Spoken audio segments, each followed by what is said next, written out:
The autumn evening air was crisp as Kate Middleton walked through the corridors of Windsor Castle, her heels clicking softly against the ancient stone floors.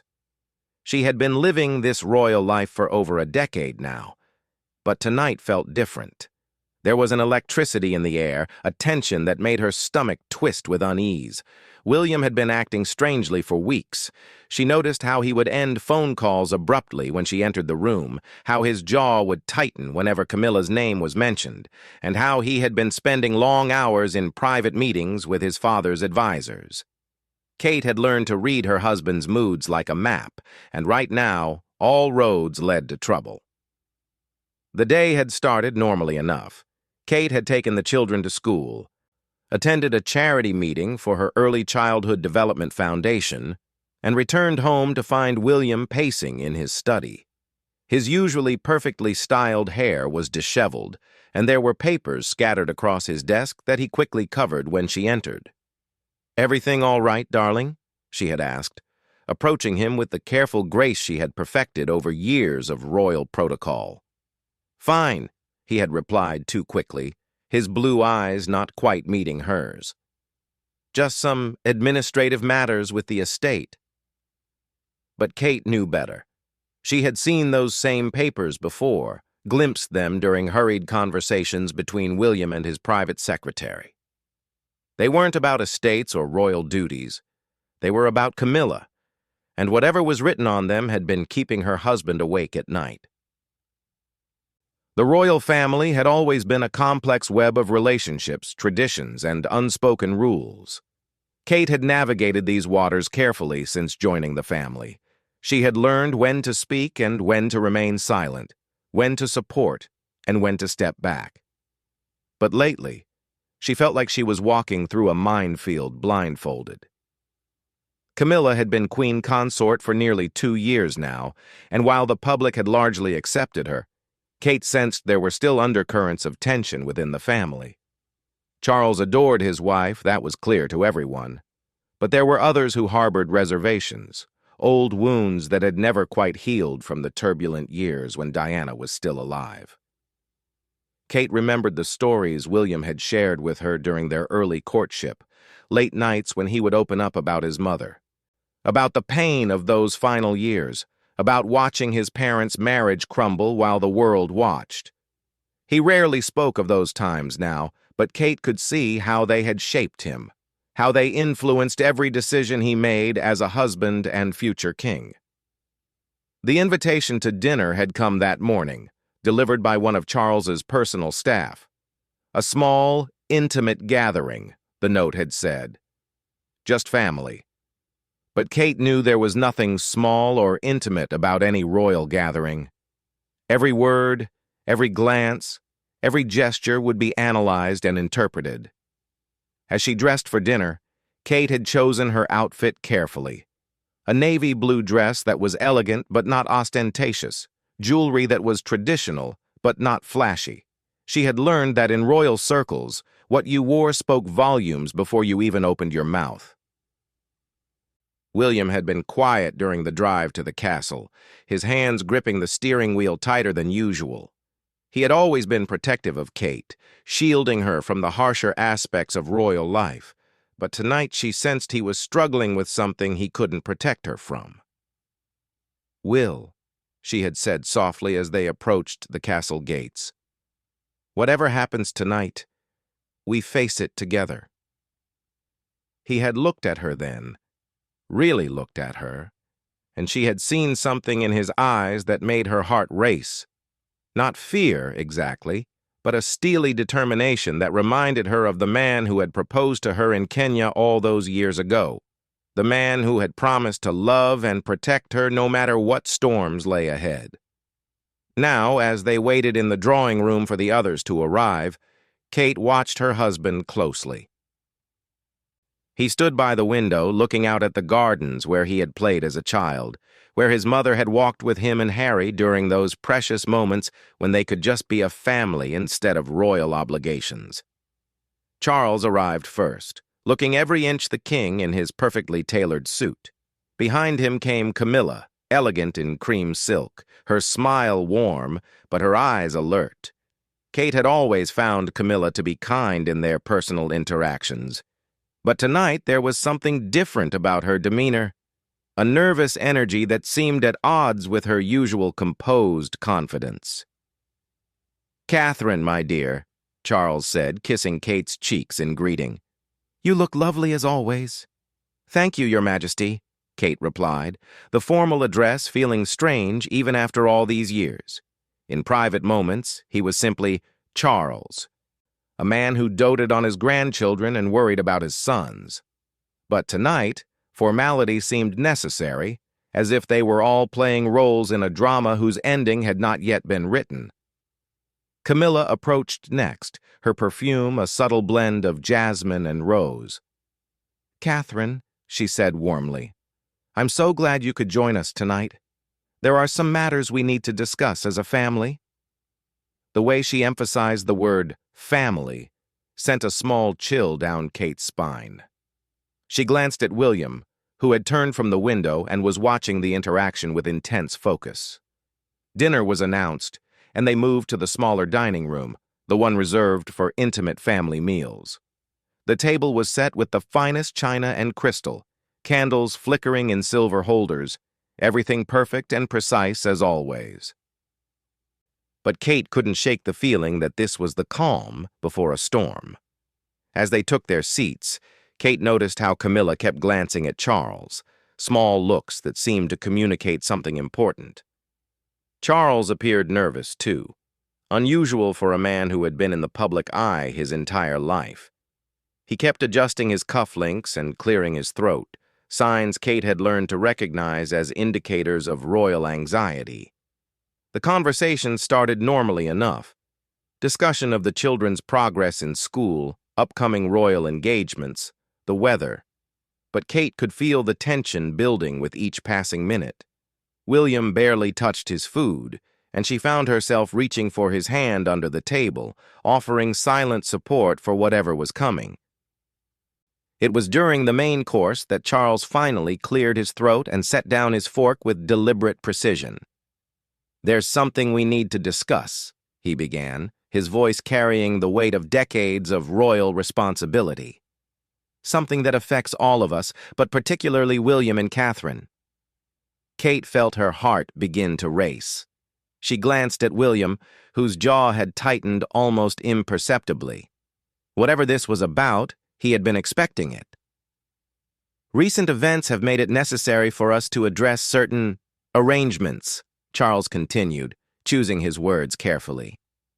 "Arrangements that have been in place for some time, but may need to be reconsidered given changing circumstances."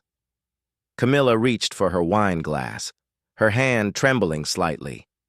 It was such a small gesture that most people wouldn't have noticed, but Kate had been trained to observe, to read the subtle signs that revealed what people were really thinking and feeling. "What kind of arrangements, Papa?" William asked, his voice steady, but Kate could hear the edge beneath the calm surface. Charles looked at Camilla, who nodded almost imperceptibly. Whatever they were about to reveal, they had clearly discussed it extensively beforehand. Kate felt like she was watching a carefully choreographed performance, but one where she didn't know her role. "When your grandmother passed," Charles began slowly, "there were certain documents that came to light, provisions that had been made, instructions that had been left. Some of these concerned the future of the monarchy, the line of succession, and the role that various family members would play in the years to come." Kate's mouth went dry. The line of succession was not something that was typically up for discussion. It was established, codified, protected by centuries of law and tradition. William was the heir apparent, followed by their children in order of birth. It was as certain as the sunrise. But Charles was still speaking, and his words were beginning to paint a picture that made Kate's blood run cold. There were also provisions concerning marriages, concerning the roles that spouses would play, and concerning certain contingencies that might need to be addressed if circumstances changed significantly. William's hand found hers under the table, his fingers intertwining with hers, and she could feel the tension in his grip. Whatever was coming, he knew it was going to change everything. Camilla finally spoke, her voice softer than usual but carrying an undertone that Kate couldn't quite identify. "The truth is, my dear Catherine, that some decisions were made long before any of us could have anticipated how things would develop. Decisions that may seem difficult to understand now, but which were made with the best intentions for the monarchy and the country." Kate felt the room begin to spin slightly. She gripped William's hand tighter, drawing strength from his presence, but she could feel that he too was struggling with whatever revelation was coming. The candles flickered in their holders, casting dancing shadows on the walls, and Kate had the strange thought that this moment would be burned into her memory forever. This dinner, this room, this feeling of standing on the edge of a precipice without knowing how far the fall might be. Charles was looking directly at her now, his eyes filled with something that might have been regret, or apology, or simply the weight of duty that had defined his entire life. "Catherine," he said softly, "there are some things about your marriage to William, about your role in this family, that you may not fully understand. Things that were arranged, planned, designed to serve purposes that go far beyond personal happiness or choice." The words hit Kate like a physical blow. She felt William's grip on her hand tighten even further, felt him lean slightly toward her, as if to shield her from what was coming next. And in that moment, Kate realized that everything she thought she knew about her life, her marriage, her place in the royal family, was about to change forever. The silence that followed Charles's words was deafening. Kate could hear her own heartbeat pounding in her ears, could feel William's pulse racing through his grip on her hand. The dining room, which had seemed warm and intimate moments before, now felt cold and suffocating. "What exactly are you saying, Papa?" William's voice was carefully controlled, but Kate could hear the storm building beneath the surface. She had seen him angry before, but this was different. This was the controlled fury of a man who was beginning to understand that he had been deceived. Camilla set down her wine glass with a soft clink that seemed to echo in the tense silence. "Perhaps I should explain," she said, her voice taking on a different quality, more businesslike. Less of the warm stepmother and more of something Kate couldn't quite identify. "You see, Catherine, when you and William first began dating seriously, there were concerns within certain circles about the direction the monarchy was taking." Kate found her voice, though it came out more strained than she would have liked. "What kind of concerns?" "The kind that have shaped royal policy for centuries," Camilla replied, reaching into her purse and withdrawing a manila envelope that she placed carefully on the table.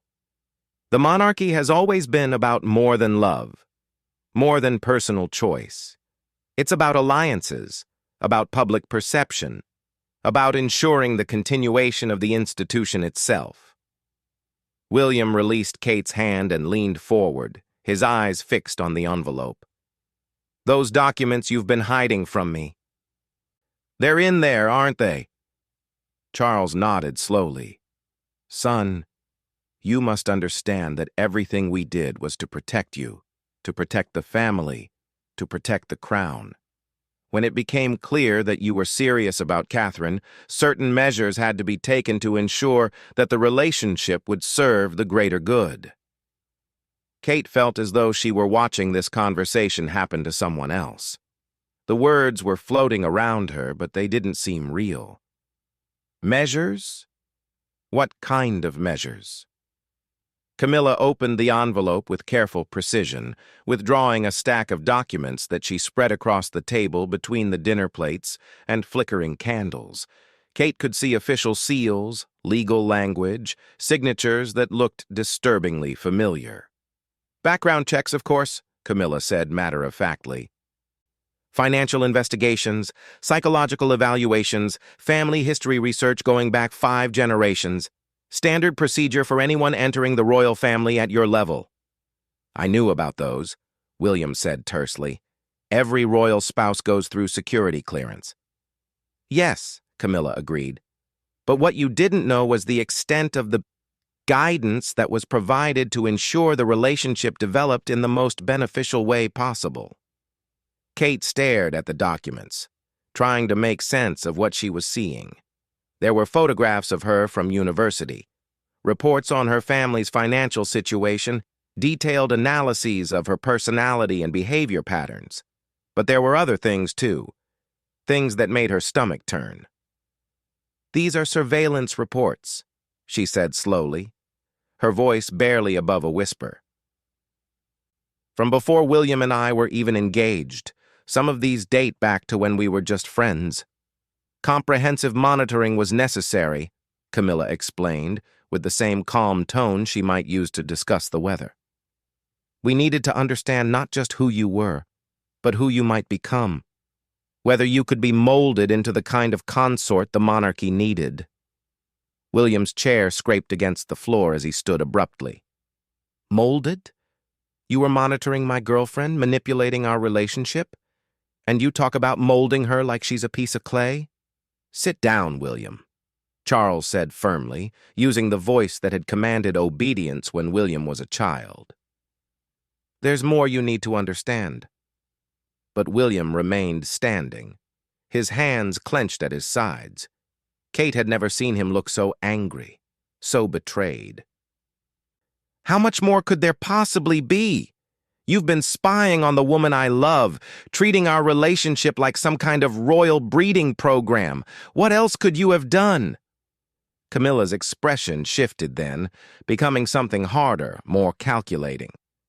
We ensured that certain opportunities presented themselves at the right times, that certain obstacles were removed, that the path to your eventual marriage was as smooth as possible. Kate felt the blood drain from her face. What do you mean? Obstacles were removed.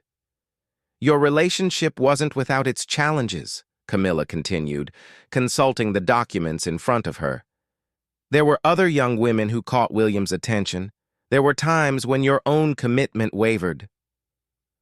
There were family pressures and external influences that threatened to derail what we knew would be a beneficial union. So you interfered, Kate said, the pieces beginning to fall into place. All those times when William and I had fights, and then something would happen to bring us back together. All those coincidences that seemed too perfect to be real. Sometimes guidance is necessary, Camilla replied smoothly. The heart doesn't always know what's best for the crown. William finally sat back down, but Kate could see that he was struggling to contain his rage. Tell me everything, he said through gritted teeth. Every manipulation, every lie, every time you interfered with our lives. Charles looked uncomfortable for the first time all evening. Son, perhaps we should discuss this privately. Catherine doesn't need to hear all the details.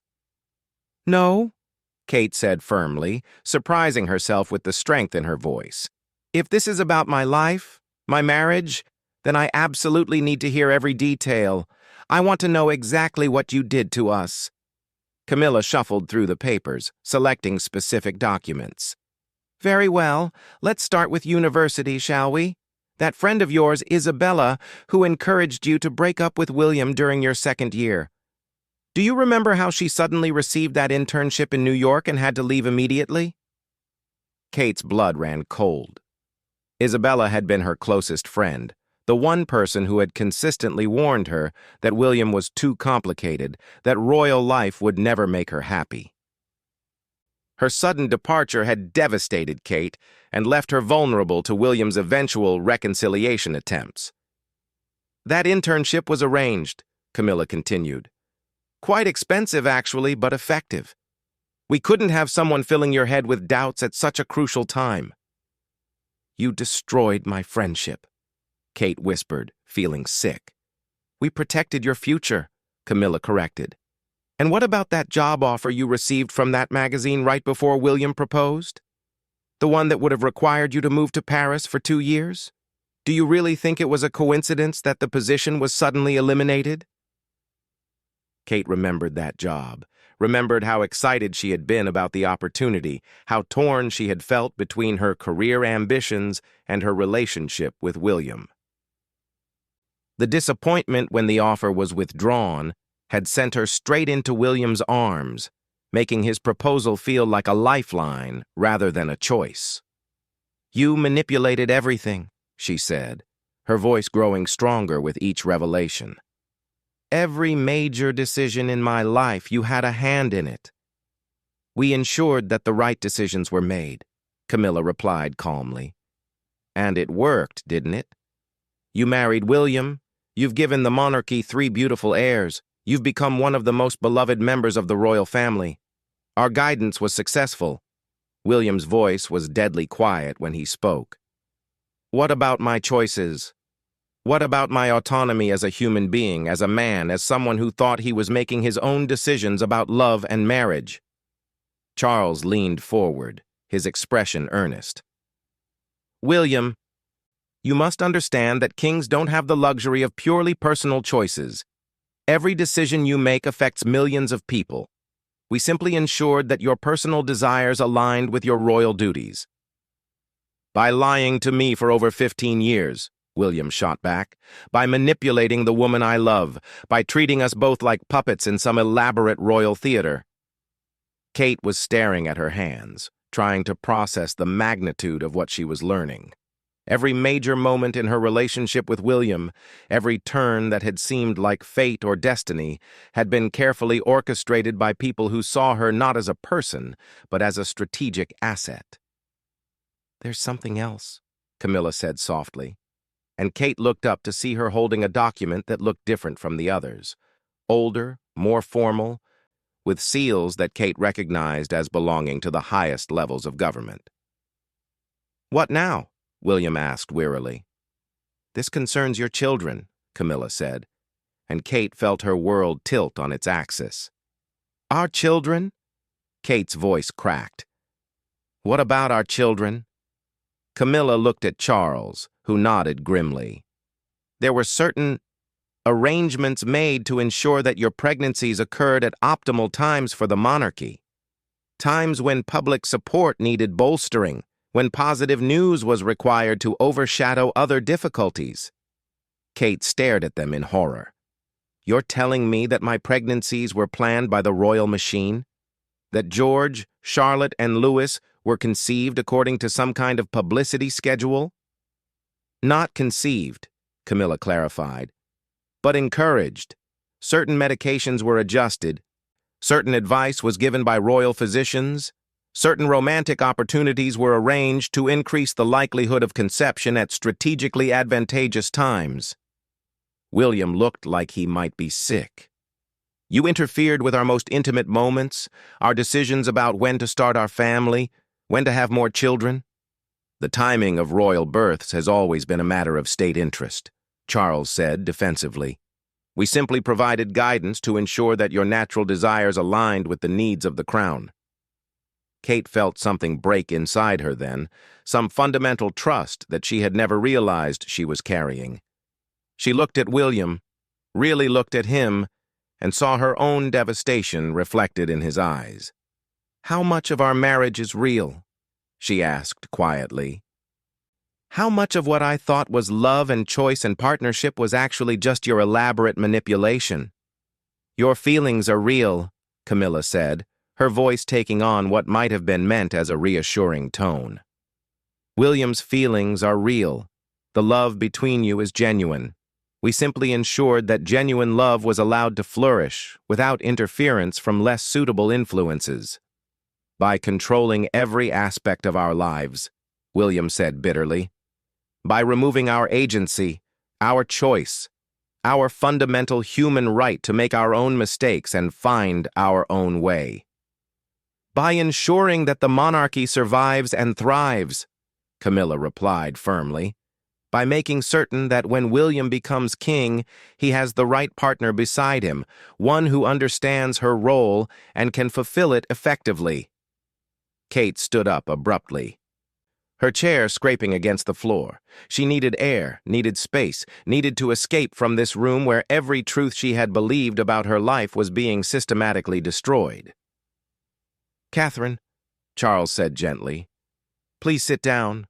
We're not finished."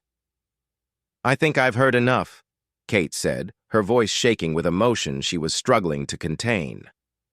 "No," Camilla said, and there was steel in her voice now. "You haven't heard the most important part yet. The part about what happens next." Kate felt William's hand on her arm, steadying her, reminding her that whatever they were facing it together. She looked into his eyes and saw not just anger and betrayal, but determination. The same determination that had carried him through his military service, through the death of his mother, through every challenge that royal life had thrown at him. "What happens next?" William asked, his voice carrying a warning that even Camilla seemed to recognize. "Now," Camilla said, spreading out the final document, "you learn about the agreements that were made, the contracts that were signed, and the obligations that must be fulfilled, including the ones that will determine how this family moves forward from this moment." Kate gripped William's hand firmly, drawing strength from his presence, preparing herself for whatever final revelation was coming, because she could see in Camilla's eyes that the worst was yet to come. The final document that Camilla placed on the table was thick, bound in leather, and bore seals that Kate had never seen before. It looked ancient and official, the kind of document that carried the weight of law and tradition. As Camilla opened it, Kate could see multiple signatures, dates spanning several years, and language that seemed deliberately complex and intimidating. "This," Camilla said, her voice taking on a ceremonial quality, "is what we call a royal succession compact. It was drafted shortly after your engagement was announced, and it has been updated periodically as circumstances have changed." William leaned forward, his legal training from his time at Cambridge allowing him to scan the document more quickly than Kate could follow. What she saw in his face as he read made her stomach drop. "This isn't possible," William said, his voice barely above a whisper. "These terms, they can't be legal." "Oh, but they are," Camilla replied smoothly. "Signed by your father as the reigning monarch, witnessed by the Archbishop of Canterbury and the Prime Minister, and filed with the Privy Council. Every aspect has been carefully reviewed by the finest legal minds in the country." Kate forced herself to focus on the document, trying to understand the formal language. What she could make out seemed to be a series of conditions, requirements, and consequences related to her marriage to William and their roles within the royal family. "Explain it to me," Kate said, her voice steadier than she felt. "In plain English, what does this document say?" Camilla's expression became businesslike, almost clinical. "It outlines the terms of your continued marriage to William and your role as future queen consort, terms that you both agreed to, though perhaps not explicitly." "We never agreed to anything like this," William protested. "I've never seen this document before tonight." "But you have fulfilled its terms," Charles interjected quietly. "Every requirement has been met, every obligation satisfied. Your compliance has been comprehensive." Kate felt a chill run down her spine. What requirements? What obligations? Camilla began reading from the document, her voice taking on the tone of a lawyer presenting evidence. "The female party agrees to produce a minimum of 3 legitimate heirs within the first 15 years of marriage. Check. The female party agrees to maintain public appearances and behavior consistent with royal protocol at all times. Check. The female party agrees to subordinate personal career ambitions to the needs of the crown. Check." Each word felt like a blow. Kate realized that every major decision she had made as a royal wife, every sacrifice she had thought was her own choice, had actually been part of some predetermined contract. "There's more," Camilla continued. The male party agrees to limit contact with former romantic partners to occasions of state necessity only. The male party agrees to consult with designated royal advisors before making any major personal or professional decisions. The male party agrees to accept guidance regarding the timing and nature of public statements and appearances. William's face had gone pale. You've been controlling every aspect of our lives based on a document we never signed, never agreed to, never even knew existed. Your agreement was implied through your actions, Charles said. Every time you followed guidance, every time you accepted advice, every time you made the choice that aligned with royal interests, you were accepting the terms of this compact. Kate felt like she was drowning in the implications. And if we hadn't complied, what then? Camilla turned to a different section of the document, one that was marked with red seals and official stamps. The consequences for non-compliance are clearly outlined: removal from the line of succession, financial penalties, restriction of access to royal children, potential criminal charges for breach of state security if certain information is disclosed. Criminal charges?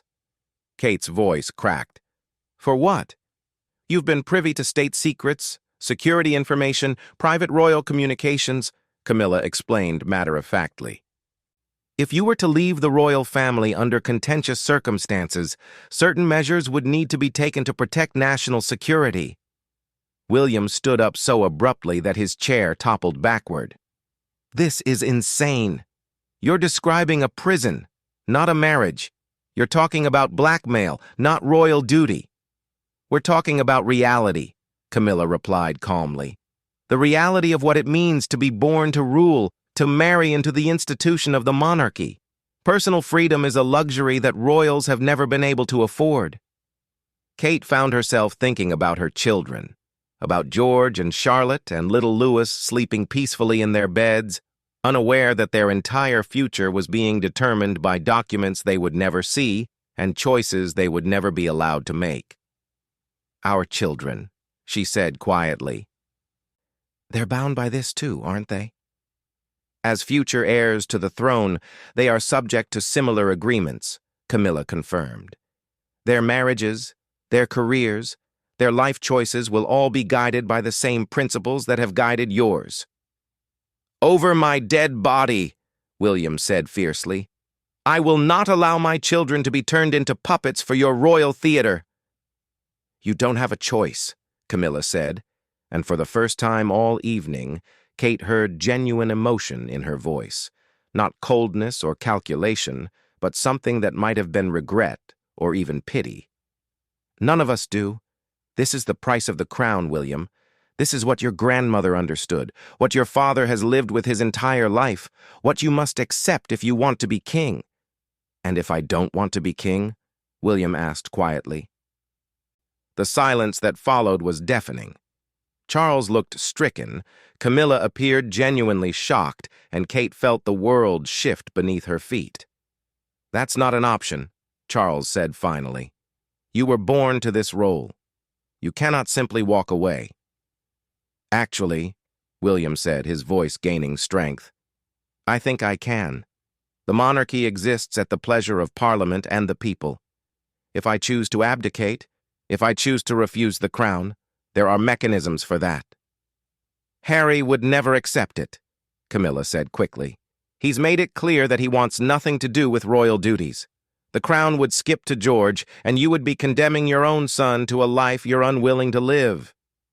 Kate felt something crystallize inside her then, a clarity that cut through all the manipulation and fear and confusion.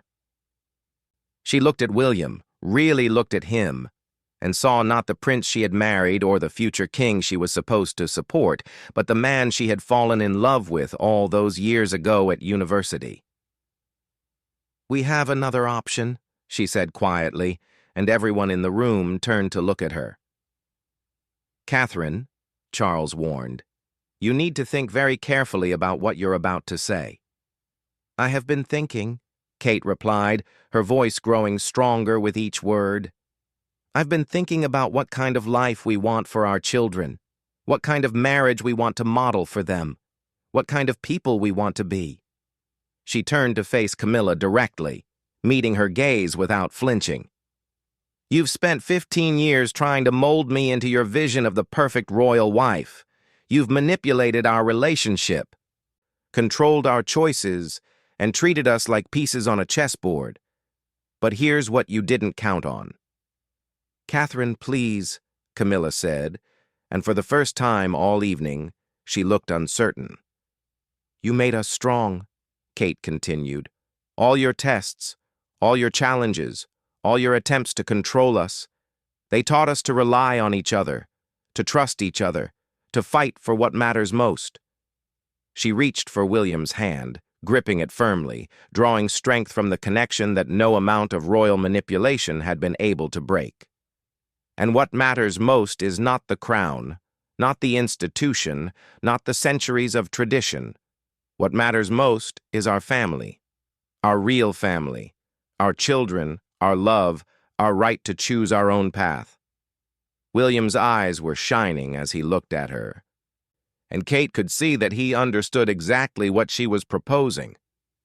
You're talking about walking away from everything, Charles said desperately.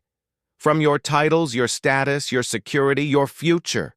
You have no idea what that would mean. Actually, William said, I think we have a very clear idea. We've been living as prisoners pretending to be free. We've been following a script written by other people, playing roles in a drama we never auditioned for. And we're done. The children, Camilla said, playing what she clearly thought was her trump card. You cannot take the children away from their heritage, their birthright, their destiny. Their birthright is to be free human beings, Kate replied firmly. Their destiny is whatever they choose to make of their lives. And their heritage includes the right to make their own decisions about love, career, family, and happiness. This is madness, Charles said, standing up from the table. You cannot seriously be considering abandoning your duties, your responsibilities, your country. We're considering choosing our family over your institution, William said, choosing love over duty, choosing freedom over control. And if we decide to leave, Kate added, looking directly at Camilla, if we decide to walk away from all of this, what will you do? Carry out your threats? Try to separate us from our children? Destroy us financially and legally? Camilla looked at the documents spread across the table, then at Charles, then back at Kate and William. For a long moment, the room was completely silent except for the soft flickering of the candles and the distant sound of wind through the castle windows. You would be giving up everything, she said finally, and Kate heard something in her voice that might have been defeat. No, Kate replied, gripping William's hand even more firmly. We would be gaining everything that truly matters. William squeezed her hand in return, and Kate felt a surge of certainty that whatever they decided, whatever challenges lay ahead, they would face them together. As partners, as equals, as two people who had finally learned the difference between love and control, between choice and manipulation, between a real life and a scripted performance. The candles flickered in their holders, casting dancing shadows on the walls, and Kate realized that this moment, this choice, would indeed be burned into her memory forever. Not as the end of something, but as the beginning of everything that really mattered. Outside the castle windows, the first light of dawn was beginning to appear on the horizon, and Kate thought it looked like the most beautiful sunrise she had ever seen.